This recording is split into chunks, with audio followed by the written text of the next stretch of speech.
Hello, ladies and gentlemen. Welcome back to the Armchair Book and Wrestling Podcast. I'm your host. My name is Stunning Steve Barber. And as you can tell, if you're already watching on YouTube, but those audio will also figure out, I am once again running solo this week.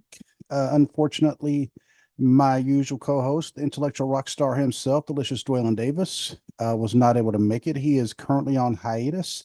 However, I am really grateful to all those who have actually reached out to me and said that they can actually step in when needed and just let them know. And they also, quite a few people have offered their thoughts and prayers to Dwaylen because, uh, it's just a family situation that he's just trying to get a lot of things taken care of. And we always say on this show, family does come first. And so he's actually taking a hiatus for a little bit. And I think, and he's already announced on previous episodes that his wife is pregnant. And so he's definitely got some things going on. So, but we always say family comes first, and he actually gave me the blessing before to go ahead and run solo or have guest co-host if need be. And I don't want to listen. I don't want to list any names of those who've actually already offered, but I'm pretty sure I'll be taking some people up on their offers here pretty soon. And I just want to say thank you once again to all those, and you know who you are, and you're all just awesome. So before I get started, I want to go ahead and give any kind of contact and listening info for the podcast. If you would like to email the show about anything, whether it be feedback, whether it be a topic idea, and or if you are actually involved in the wrestling business yourself, whether it be you're another podcaster or you're a wrestler, you're a promoter, you're a referee, you're anything, let me know. Email the show, armchairbookingpodcast at gmail.com. If you would like to hit up the show on Facebook, follow it at Armchair Booking Podcast. The show is also on Instagram. It's also on TikTok. I don't do really a whole lot with either one of those, just because Instagram, I can only put pictures, and TikTok, I'm really there's not much. I mean, I'm not very creative when it comes to video ideas. Although I will say I have actually tried to do some recordings at shows I've been to, and the noise level in the places where I've been has just been way too loud. So I wasn't able to get anything done. But you can also follow the show on Twitter or X, or as Dwaylen and I like to call it, Twix. You can actually find the show at Booking Armchair and just hit me up on that. And also you can find my other podcast called the Cubicle Chat Podcast. And you can find Dwaylen's podcast, Intellectual Rockstar, on any audio platform that you can think of. If those two shows or this show is not on the platform you want to listen to when you're listening through somebody else's platform or a different platform, but for example, I personally prefer Apple Podcasts, but I do know a lot of people prefer Spotify. Now, if it's on one but not the other, or another totally different platform from the main ones, just let me know, let Dwaylen know, and we'll do what we can to get our show added, because we've had to do that in the past. Kind of ironically, we've got the show put on Stitcher, and then like later on, Stitcher went down. So Stitcher is no longer a thing. And I want to say, I think it's Google Podcast here. It's either Google or Amazon. One of those is also going to be stopping their podcast service as well. But for now, it's there. But today I got a couple news stories I kind of want to hit on. The first one, and this has actually kind of made its way onto mostly Twix, X, Twitter, whatever. And this is when you have the two biggest companies. One obviously is a lot bigger than the other, but when you have WWE and AEW, some of the personnel actually having public feuds and public spats on social media. In this case, I'm talking about Tony Khan all of a sudden firing shots at WWE. Tony Khan, of course, is the president, the owner of AEW, All Elite Wrestling, and he's questioning why Jinder Mahal, who just recently returned, why Jinder Mahal has a world title shot with Seth Rollins next Monday, when Tony Khan says, well, Jinder Mahal has not won a match in over a year. How is he getting a title shot? This hypocrisy. Then he also mentions Hook who is a WWE person, or WWE. No, Hook is in AEW. I want to say he's Taz's son. Well, Hook is getting an AEW world title shot against Samoa Joe here soon, unless it happened last night and I just totally missed it. But Hook is getting his title shot, but Tony Khan says Hook is 24-1 over the past year, so he deserves a title shot. Well, my first thought is, hey, Tony Khan, you run your company, and I'm not an AEW hater, and everybody knows that. Dwayne and I both say we are wrestling fans. That means we like WWE, we like AEW, we like TNA, we like Ring of Honor, we like New Japan, All Japan, all the indie companies, just about anything. We like wrestling. We don't necessarily say, well, we're just gonna like one company and that's it. No, we are wrestling fans. Maybe that's because we grew up in the territory days. But so be it. Some people want to have those battle lines drawn. We're not like that. But I will say, hey, Tony, Mr. Khan, you run your company. Your company right now is in second place, and it started in second place. It's in 2019 when the company was established. The company's almost 5 years old now.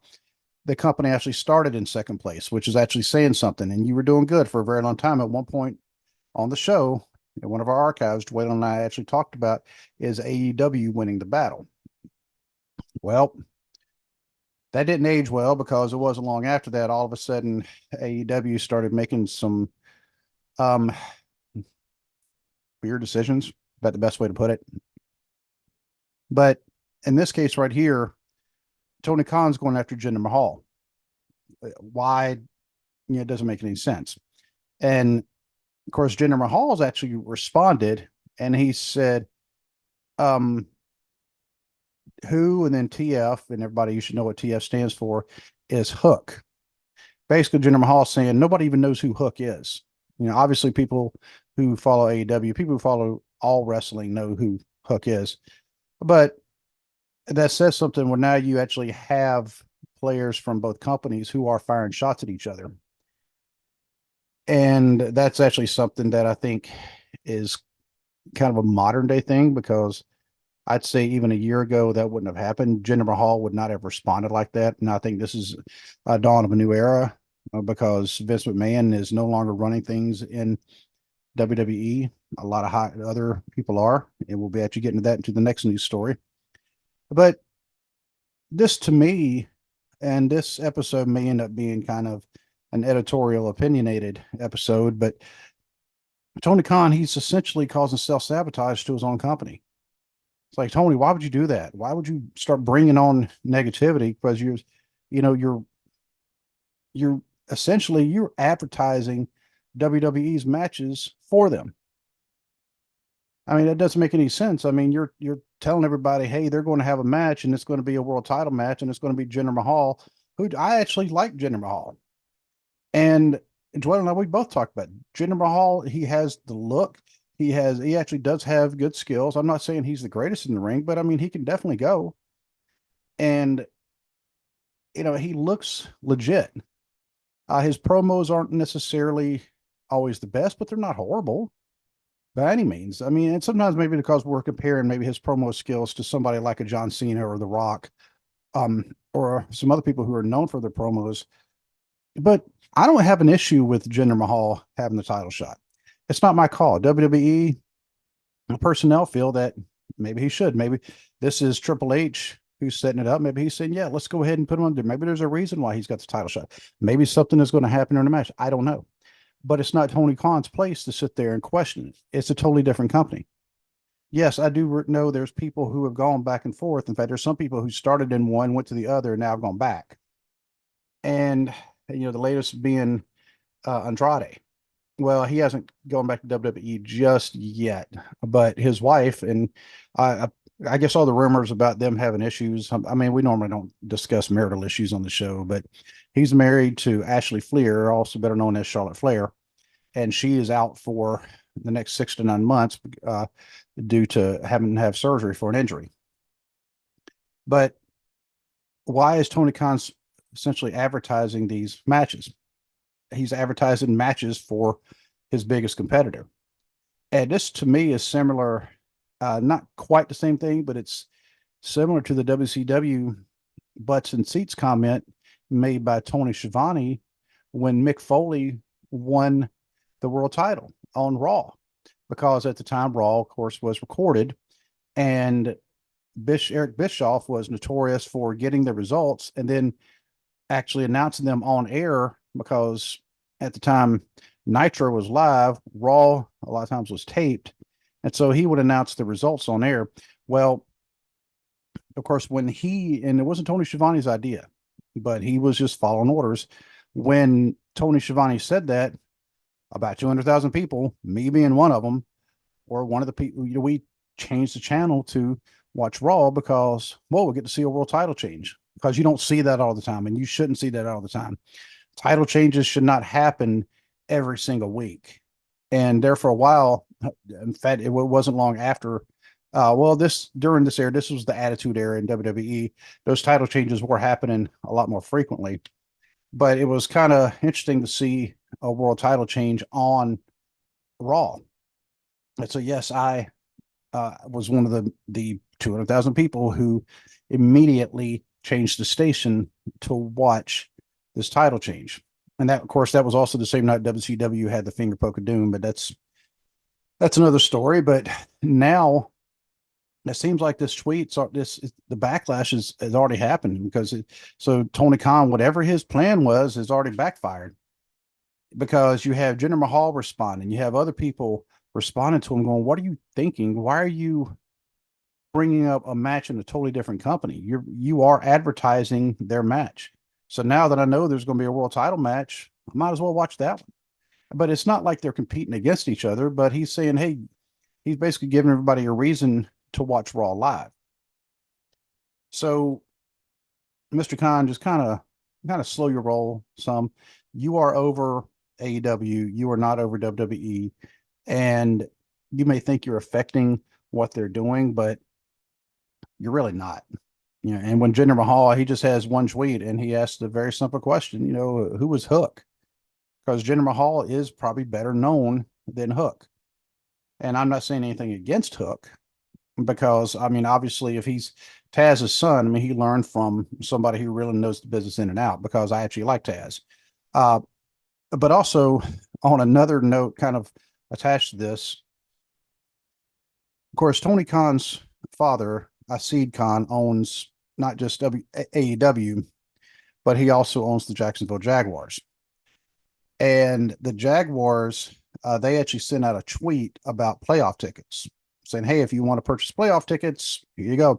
Because the Jaguars were actually favored to win their division in the NFL, and then they were going to be going to the playoffs. However, the Jaguars lost to the Titans this past Sunday. And by doing so, they were actually eliminated from the playoffs by the Titans. And which, by the way, I don't believe the Titans made the playoffs either. In fact, I'm pretty sure they didn't, consider their head coach just got fired. He was one of the many on what they call, Black Monday, where it's the Monday after the last Sunday of the season, and all the records, all the regular season records are set, and coaches start losing their jobs. And the Titans they were one of the teams who fired their coach. But by the Jaguars sending out this tweet before that game ever happened, and then all of a sudden they got beat, so they're not even going to the playoffs, WWE actually trolled them on Twitter. They actually tweeted about that and was basically laughing at the Jaguars, because the Jaguars is owned by the owner of the same company that is their biggest competition. Actually, I'll be kind of funny that they did that. But moving on to other news, because I only have a couple of news stories today. Not many, but I mentioned last week about Kevin Dunn has now left WWE. For those who don't know, Kevin Dunn was a longtime television producer for both Raw and SmackDown, and he was through and through a Vince McMahon guy. There's been a lot of things being said about Kevin Dunn. You'll see a lot of WWE, or at least former WWE personnel, saying things about Kevin Dunn, not necessarily in a positive light. Most notably, Jim Cornette has actually said quite a few derogatory things about Kevin Dunn because they just did not get along. And Jim Cornette's also known for being very abrasive, and he's kind of blunt, but he needs to know when to kind of back it off some. However, Kevin Dunn has now left WWE. He felt disrespected because he was a he called himself a Vince McMahon guy. He was very loyal to Vince McMahon. Well, the problem was there have been so many complaints, not just from WWE, but from fans. And I'll say, part of the IWC, the Internet Wrestling Community, had a lot to say about Kevin Dunn's production style. And if you don't know what I'm talking about, you just go watch like a Raw or a SmackDown over the past few years, and with the zoom ins and the shaky camera and the quick cuts. And it was very hard to follow the action sometime, but just because there were so many things, there's too many things going on. So it was almost like the show has been overproduced, and people have been trying to tell them for many, many years, you don't need to shake the camera whenever somebody gets body slammed. And there's no reason for that. And if you don't think they're shaking the camera, I've mentioned this before, and I think I mentioned it last week. I've actually been to a Raw and SmackDown and those tapings, and I've actually made it a point to watch the cameraman as certain moves were happening, and I saw the cameraman jump the camera up.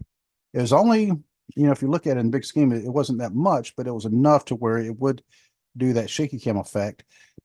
I don't need you to shake the camera to show me that, yeah, it was an effective move that actually may have had some kind of impact on the opponent on the receiving end of the move. There's been a lot of complaints about that over the years, but of course, Vince McMahon would not listen to what the fans wanted, and by extension, Kevin Dunn also would not listen. Now, Kevin Dunn's gone.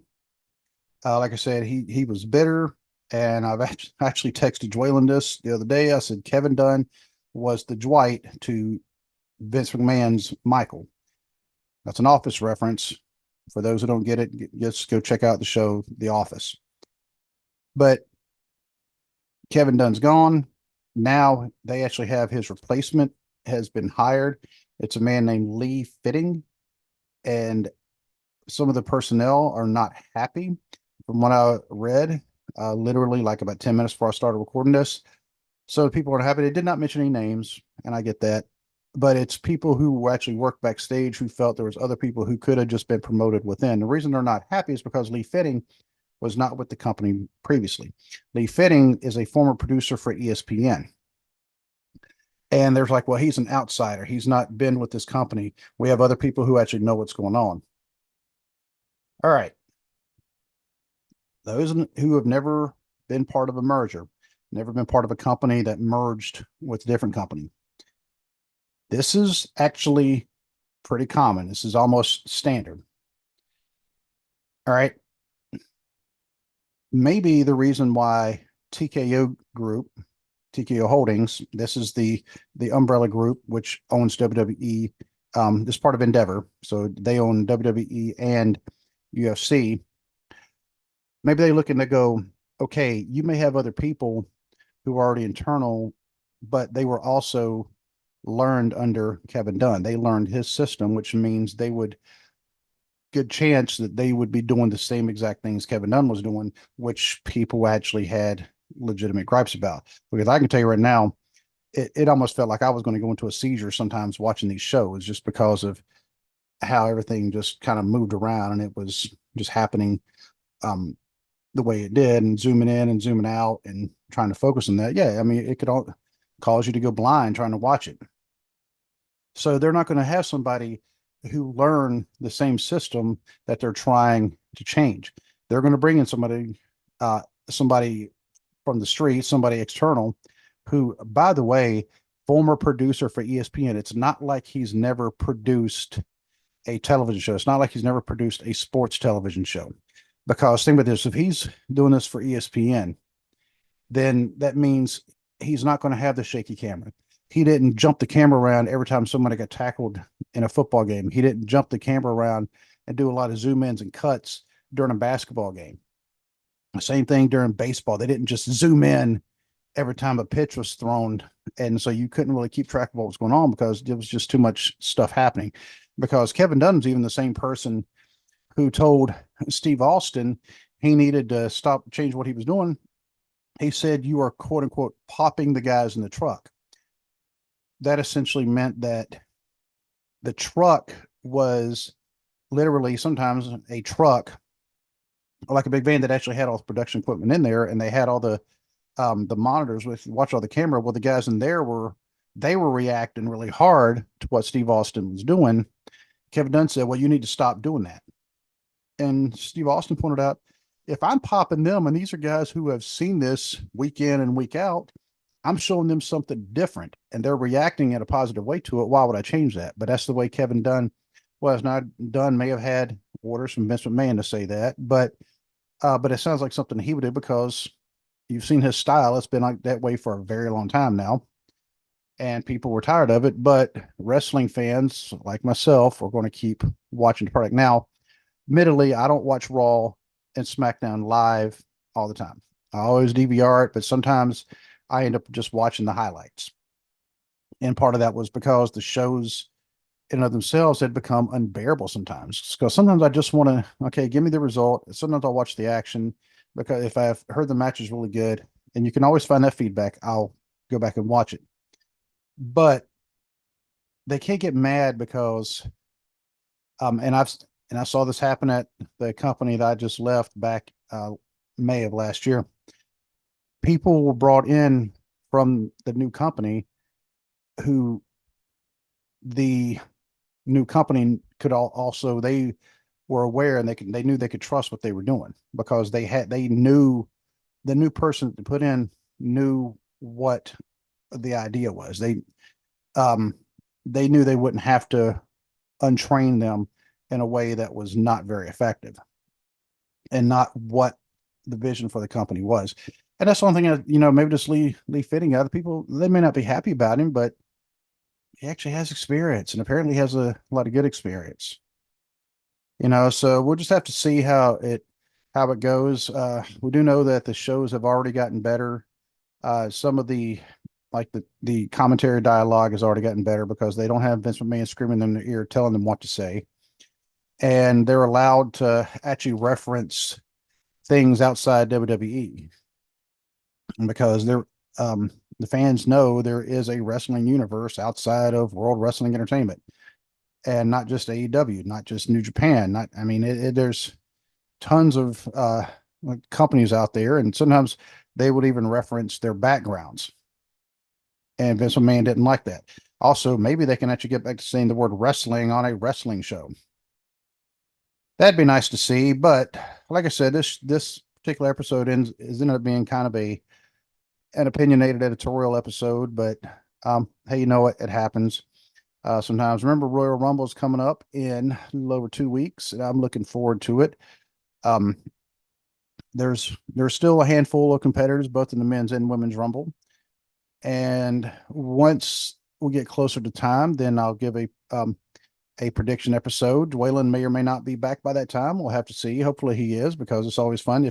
If he can't make it back, then I would definitely get his predictions, and anybody else who wants to step in and help be a guest co-host, we'll get their predictions as well. In fact, if you just want to send me the predictions, I'll actually talk about all of them. Anybody, so just email armchairbookingpodcast@gmail.com or hit me up on the socials. A lot of people already do that anyway. If you have my actual cell phone number, just send me a text, because some people obviously have my number. If you would like to have my number, also send me some kind of DM. I'm not going to announce my number on the air. I'm sorry. That's one thing I do kind of respect my own privacy when it comes to that. But if I know you, if you're a fellow podcaster, especially that I know and trust, obviously, we're connecting in some way, so I will give you my number if you need it. But until we can actually speak again, it may be next week, it may be tomorrow, who knows? A lot of changes happening with the show right now. But until we can speak again, just got to say good day and God bless.